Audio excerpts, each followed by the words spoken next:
Hello, my dear students of class 9th of ICSE. Welcome to Imavate Academy. My name is Sunando Devnath. So you can see the homework.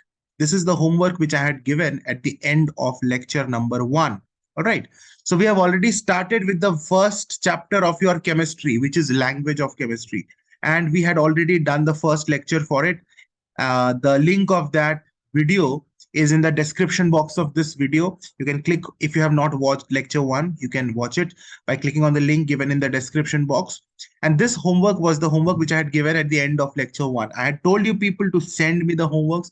I have received numerous homeworks from different students, but I had said that मैं उसका नाम लूंगा जो मुझे सबसे पहले homework send करेगा.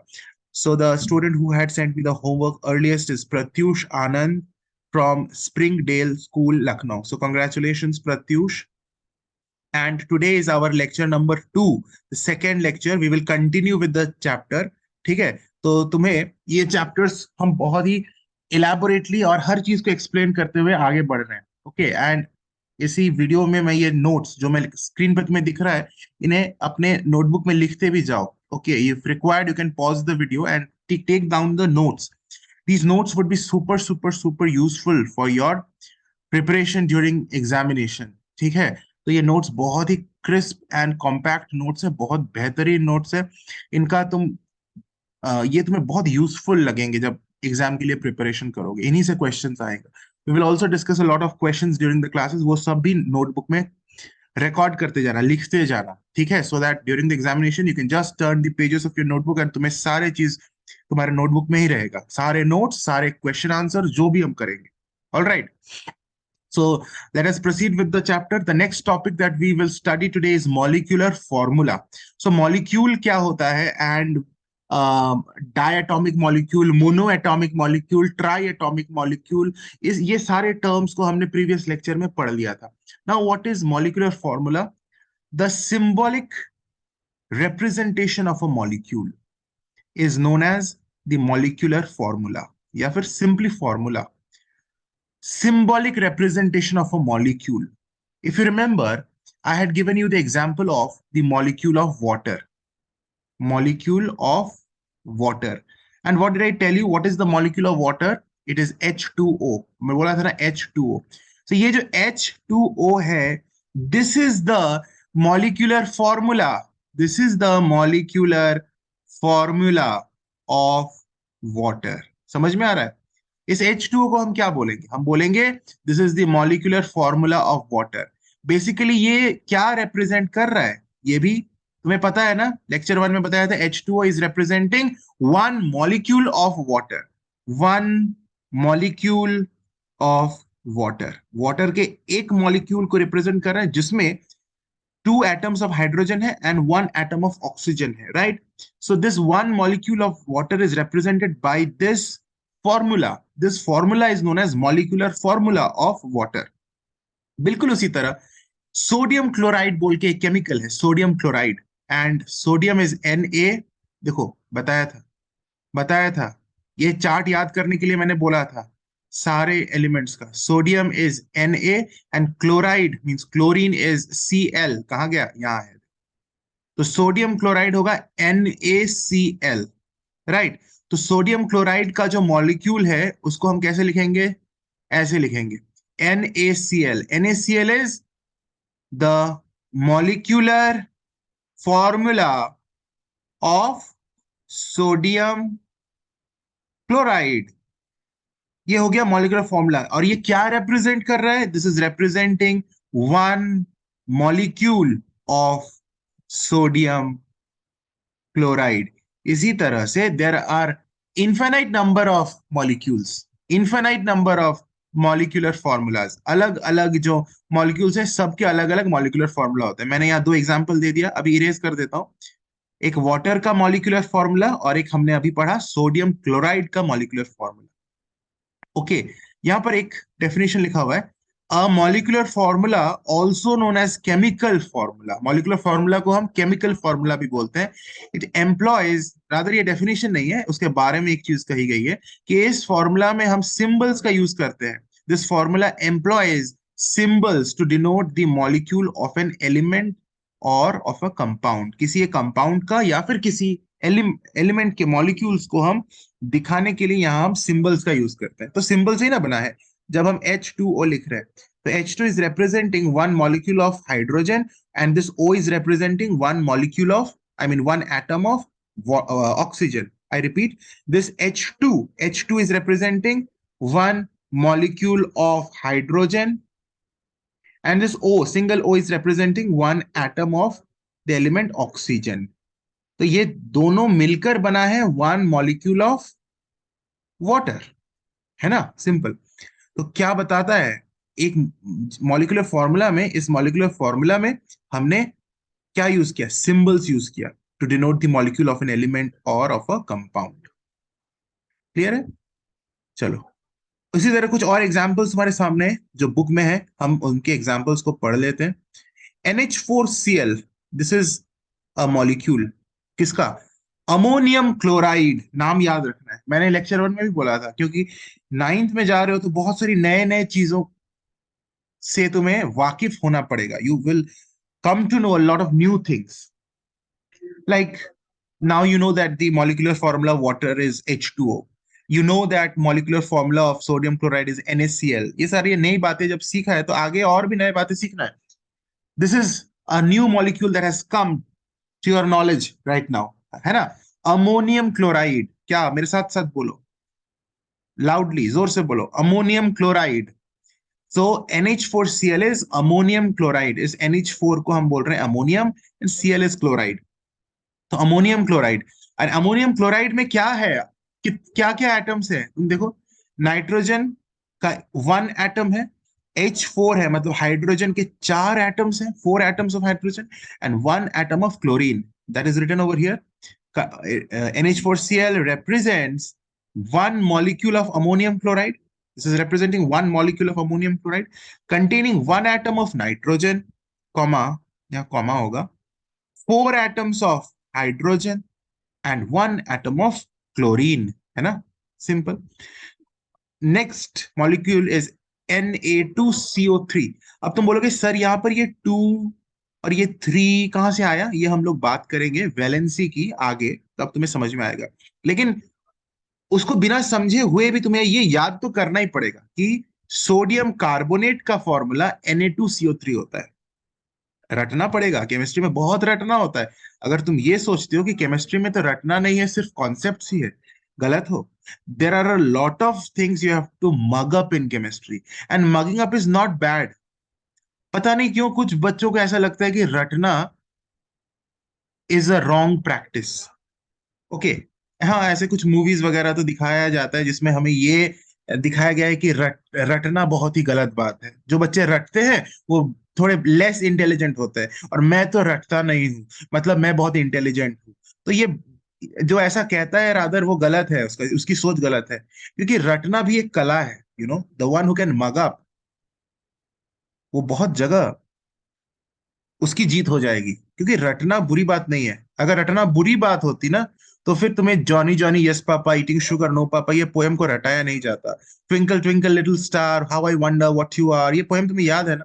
तो यू हैव मग्ड अप ना, mug up. A for apple, B for boy, tables याद किए और रटे हो, 2 1s are 2, 2 2s are 4, 2 3s are 6, रटा हुआ है सारी चीजें। तो हमारी स्टार्टिंग ही होती है बचपन से, हम रटते हुए पढ़ाई को सीखते हैं। तो कैसे रटना बुरा हो जाएगा, and how can it define that जो बच्चे रटते हैं वो लेस इंटेलिजेंट होता है। केमिस्ट्री में तुमको रटना पड़ेगा बहुत सारी चीजें, जैसे ये सिंबल्स तुम्हें तो रटना ही पड़ेगा। यहाँ पर ये सारी सिंबल्स कि गोल्ड का AU होता है ऑरम, सिल्वर का AG आर्जेंटम, बिना रटे हुए होगा? यहाँ क्या कॉन्सेप्ट है, कोई कॉन्सेप्ट नहीं है, नाम है, रटना पड़ेगा।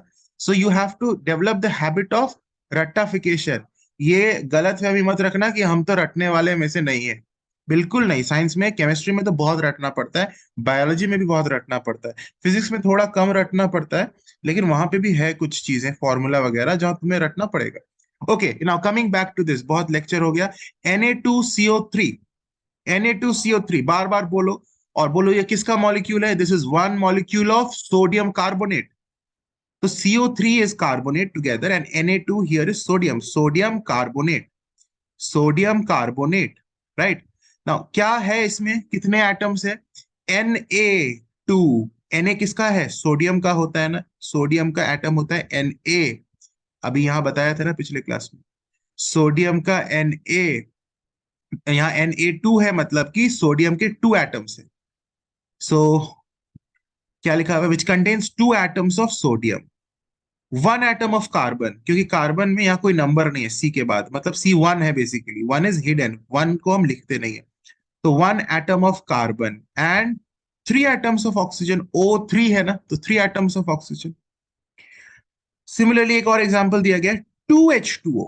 अब देखो, H2O तो सर आपने बता दिया, H2O तो आपने बता दिया सर, क्या होता है? One molecule of water. This is one molecule of water. अगर हम लिखते हैं 2H2O, मतलब टू मॉलिक्यूल्स ऑफ वाटर, कुछ नहीं है। अगर हम लिखते हैं 3H2O, मतलब three molecules of water. Similarly अगर हम लिखते हैं 2NaCl, मतलब two molecules of sodium chloride.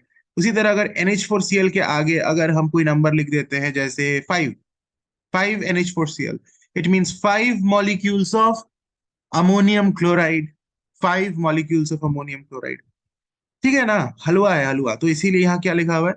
It is representing two molecules of water, not one molecule. सिर्फ H2O होता तो वन मॉलिक्यूल, 2H2O है तो two molecules of water. That means water का साइंटिफिक या केमिकल नेम क्या होता है? Die hydrogen oxide. ये भी मैंने बताया था लेक्चर 1 में। H2O तो कॉमन नेम है, एक्चुअली है die hydrogen oxide. Di hydrogen क्यों? क्योंकि यहाँ पर दो हाइड्रोजन है, एक मॉलिक्यूल में दो हाइड्रोजन एटम्स है, इसलिए डाई मतलब टू, तो टू हाइड्रोजन आते हैं, di hydrogen oxide. Okay, di hydrogen oxide इसका केमिकल नेम है। एंड ईच मॉलिक्यूल कंटेन्स, तुम्हें पता है, one molecule contains two atoms of hydrogen and one atom of oxygen, है ना। H2O के एक मॉलिक्यूल में टू एटम्स ऑफ हाइड्रोजन है and one atom of oxygen. That is written each molecule is containing this. So very simple. इसी तरह से एक एग्जांपल और करते हैं, जैसे मॉलिक्यूल मैंने ले लिया NaHCO3। इसका नाम होता है सोडियम हाइड्रोजन कार्बोनेट। तो इसको हम बोलेंगे this is representing one molecule of sodium hydrogen carbonate. ठीक है, NaHCO3 सोडियम हाइड्रोजन कार्बोनेट का वन मॉलिक्यूल है। अगर हम यहां लिख देते हैं 3NaHCO3, तो हम क्या बोलेंगे? थ्री मॉलिक्यूल्स ऑफ, कुछ नहीं है, हलवा है, three molecules of sodium hydrogen carbonate. Right, कुछ है इसमें? कुछ नहीं। अच्छा, अगर हम one molecule of sodium hydrogen carbonate में क्या क्या एटम्स है, कितने एटम्स है, उसके बारे में हमें अगर लिखने के लिए बोला जाए तो हम क्या लिखेंगे? One molecule of sodium hydrogen carbonate contains one atom of sodium, यानी Na का एक एटम है, फिर हाइड्रोजन का एक एटम है, वन एटम ऑफ हाइड्रोजन। इसके बाद कार्बन का भी वन एटम है, one atom of carbon and three atoms of oxygen, है ना। थ्री एटम्स ऑफ ऑक्सीजन, समझ में आ रहा है? आगे बढ़ते हैं। ये जो मॉलिक्यूलर फॉर्मूला हमने पढ़ा डिफरेंट मॉलिक्यूल्स का, व्हाट डू दे सिग्निफाई? क्या सिग्निफिकेंस है इनकी? देखो, what do they signify children? मान लेते हैं हमने लिया एक मॉलिक्यूल NaCl, सोडियम क्लोराइड का मॉलिक्यूल। तो ये क्या रिप्रेजेंट कर रहा है? It is representing one molecule, it is representing one molecule of sodium chloride. इसलिए लिखा हुआ है it represents both the molecule and molecular mass of the compound. Molecule को तो रिप्रेजेंट कर रहा है, ये तो हमने पता ही है, वन मॉलिक्यूल को रिप्रेजेंट कर रहा है, मॉलिक्यूलर मास को भी रिप्रेजेंट कर रहा है। ये हमें बता रहा है कि सोडियम का अगर मास है 23, जो तुम आगे पढ़ोगे तुम्हें बताया जाएगा कि what do we mean by atomic mass. तो सोडियम का एटॉमिक मास होता है 23 एंड क्लोरीन का एटॉमिक मास होता है 35.5। तो इनको जब हम ऐड कर देते हैं 23 प्लस 35.5, जो भी मास आता है कितना आएगा 23 और 35.5, तो ये आ जाएगा हमारा 58.5. Okay, that means 58.5 is the molecular mass of sodium chloride. Molecular mass of sodium chloride. Similarly अगर हमें H2O का H2O एक मॉलिक्यूलर फॉर्मूला दिया हुआ है, तो इससे हमें दो चीजें पता चलता है कि ये तो एक मॉलिक्यूल है वाटर का, so it is representing one molecule, तो वन मॉलिक्यूल को रिप्रेजेंट कर रहा है. साथ ही साथ molecular mass of this compound भी बता रहा है.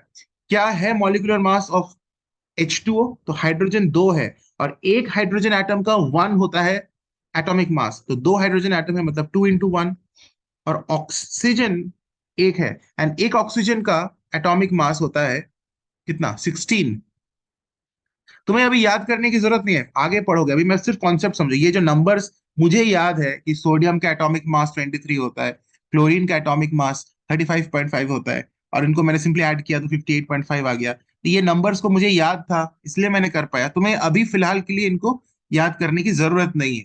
तुम समझो कॉन्सेप्ट को कि मैं क्या बताना चाह रहा हूँ, कि अगर हमें एटॉमिक मासेस पता है तो हम इस पूरे मॉलिक्यूल का मॉलिक्यूलर मास निकाल सकते हैं, मतलब एक मॉलिक्यूल का मास निकाल सकते हैं. उसी तरह हाइड्रोजन का एटॉमिक मास 1 होता है. यहाँ दो हाइड्रोजन है. कैसे पता दो हाइड्रोजन है? मॉलिक्यूल से देखा कि H2 है, H2O है, तो 2 से पता चला कि दो हाइड्रोजन है. तो एक हाइड्रोजन का 1 होता है, तो दो हाइड्रोजन का 2 into 1 होगा. और 16 होता है ऑक्सीजन का एटॉमिक मास, तो एक ही ऑक्सीजन है इसलिए 16. तो इसको हमने किया 2 + 16 यानी 18. तो 18 is the molecular mass of. देखो मॉलिक्यूलर मास या एटॉमिक मास के लिए कोई यूनिट हम जनरली बोलते नहीं है, सिर्फ 18 बोल रहे हैं. ओके, ऐसे एक यूनिट होता है AMU, एटॉमिक मास यूनिट, या फिर सिंपली U एटॉमिक मास के लिए, लेकिन सिर्फ नंबर भी बोले तो केमिस्ट्री में चलता है. Okay, so molecular mass of water 18 आ गया. कैसे 18 आया? हमने वन मॉलिक्यूल को देखकर ये कैलकुलेट किया कि दो हाइड्रोजन है और एक ऑक्सीजन है, इससे 18 आ गया. राइट, तो इसलिए क्या कहता है कि ये एक मॉलिक्यूल को रिप्रेजेंट कर रहा है, and molecular mass of the compound को भी रिप्रेजेंट कर रहा है. दूसरा हमें इंफॉर्मेशन क्या देता है? The respective number of different atoms present in one molecule of the compound. Respective number of different atoms, जो अलग अलग एटम्स है, कितने एटम्स हैं उसमें, अलग अलग एलिमेंट्स के one molecule of the compound में. जैसे वाटर का मॉलिक्यूल देखो, हमें पता चल रहा है कि इसमें हाइड्रोजन की 2 एटम्स हैं, मतलब हमें बता रहा है how many atoms are there, number of atoms. And oxygen का 1 एटम, तो नंबर ऑफ एटम्स पता चल रहा है. NaCl को देखकर हमें पता चल रहा है कि सोडियम का 1 एटम है, एंड क्लोरीन का 1 एटम है, ये दोनों मिलके बना है सोडियम क्लोराइड. Na2CO3 एक मॉलिक्यूल है सोडियम कार्बोनेट का, इसको देखकर हमें पता चल रहा है कि 2 एटम्स ऑफ सोडियम है, एंड 1 एटम ऑफ कार्बन है, एंड 3 एटम्स ऑफ ऑक्सीजन है. तो हमें respective number of different atoms present in one molecule of the compound भी हमें पता चलता है मॉलिक्यूलर फॉर्मूला को देखकर. तीसरा इंफॉर्मेशन हमें क्या मिलता है? The ratios of the respective masses of the elements present in the compound. The ratios of the respective masses. सुनो, रेशियो पता चलता है किसका? अलग अलग जो एलिमेंट्स है उसके मास का रेशियो. Let us understand. जैसे H2O एक मॉलिक्यूल है, हमें पता है हाइड्रोजन का एटॉमिक मास 1 होता है, यहां दो हाइड्रोजन है, इसलिए हाइड्रोजन का टोटल मास होगा 2 into 1, which is 2. And oxygen का एक ही ऑक्सीजन है, और एक ऑक्सीजन का 16 होता है, तो 1 into 16 विच इज 16. तो जो मास रेशियो है हाइड्रोजन इज टू ऑक्सीजन का, जो मास रेशियो है, इट इज 2:16. 2:16 यानी 2 8 16, तो 1:8. 1:8. तो ये जो 1:8 रेशियो आया, ये हमने मास का रेशियो किया, मास रेशियो निकाला, है ना. 2 is what? 2 is the mass of hydrogen here, and 16 is what? 16 is the mass of oxygen here in one molecule of water. The hydrogen का मास है 2, and oxygen का 16, है ना. ये हमने कैसे निकाला? दो हाइड्रोजन है तो 2 into 1 किया, एक ऑक्सीजन है तो 1 into 16 किया, उससे ये 2 और 16 आया. इनका हमने सिंपलेस्ट रेशियो निकाला तो 1:8 आ गया. ये जो मास रेशियो हमें पता चला वो भी तो हमने किया इस मॉलिक्यूल से ही कैलकुलेट, मॉलिक्यूलर फॉर्मूला से ही कैलकुलेट किया, इजंट इट? जैसे CO2 है, CO2, this is representing one molecule of carbon dioxide. साथ ही साथ हमें ये इसका मॉलिक्यूलर मास भी बताता है कि कार्बन का अगर एटॉमिक मास होता है 12 एंड ऑक्सीजन का तो 16, मैंने यहां पर बताया था। यहाँ दो बार ऑक्सीजन है, इसलिए हम इसे प्लस करेंगे 2 इंटू 16 से, तो टोटल मास निकल जाएगा 12 plus 2 into 16 which is 44। 2 into 16 क्यों किया समझ में आ गया, क्योंकि वन ऑक्सीजन का एटॉमिक मास 16 होता है। यहाँ पर एक ही ऑक्सीजन था वाटर के केस में, तो इसलिए हमने सिर्फ 16 लिखा था। और यहाँ पर तो दो बार है ऑक्सीजन, तो 2 इंटू 16 तो 44 आ गया। तो 44 is representing the molecular mass of carbon dioxide. तो तुम मॉलिक्यूल से मॉलिक्यूलर मास निकाल सकते हो, respective number of different atoms भी निकाल सकते हो कि 1 एटम ऑफ कार्बन है, 2 एटम्स ऑफ ऑक्सीजन है। साथ ही साथ ये कर सकते हो ratios of the respective masses of the elements present in the compound. Carbon is to oxygen का रेशियो हम निकाल सकते हैं, कार्बन का 12 एंड ऑक्सीजन का 2 इंटू 16 दैट इज 32। तो इसको फिर आगे हम लोग कैंसिल आउट करेंगे, 2 से 2 6 12, 2 6 12 तो 16 आ गया, 2 3 6 एंड 2 8 16, तो 3:8 हमारा सिंपलेस्ट रेशियो आ गया, मास रेशियो आ गया कार्बन इज टू ऑक्सीजन का in one molecule of carbon dioxide, right. तो आ, इसी तरह से हम क्वेश्चन को आगे सॉल्व करते हैं, राइट। तो इसी तरह से ये चारों पॉइंट्स क्लियर, ये तीनों पॉइंट्स तुम्हें क्लियर हो गया, कोई डाउट नहीं है। एंड यहाँ पर एग्जाम्पल से एक्सप्लेन किया गया है, जो एग्जाम्पल हमने ऑलरेडी तुम्हें एक्सप्लेन कर दिया है, वही कार्बन डाइऑक्साइड का एग्जाम्पल लेकर इसी सेम बात को यहाँ एक्सप्लेन किया गया है। So I will not repeat it, क्योंकि मैंने जो अभी एक्सप्लेन किया अलग अलग मॉलिक्यूल से, वही यहाँ लिखा हुआ है, राइट, कुछ नहीं है, simple. And now the next topic is valency. This is a very important topic. Valency को समझेंगे हम काफी समय लेकर एंड काफी डेप्थ में इसके अंदर जाएंगे, ताकि तुम्हें बहुत अच्छे से समझ में आए। बहुत बेसिक लेवल से मैं वैलेंसी को समझाऊंगा, नेक्स्ट लेक्चर में मैं कराऊंगा, नेक्स्ट लेक्चर में। तो आज के लेक्चर में हम इतना ही करते हैं और अभी होमवर्क देख लेते हैं फॉर टुडेज लेक्चर। फिर हमने थर्ड लेक्चर जब हम स्टार्ट करेंगे, we will start with valency, okay. So today's homework is define molecular formula and what information is conveyed by molecular formula. मतलब significance of molecular formula तुम्हें लिखना है। Very important questions है and इस email ID पर मुझे भेजना PDF format में अपना नाम और अपने स्कूल का नाम with the place of your school, वो होना चाहिए PDF में। Alright, I'll take the name of the child who sends me the homework सबसे पहले। ठीक है, तो हम लोग नेक्स्ट वीडियो में मिलते हैं with the topic valency. Till then, God bless you. Take care, children.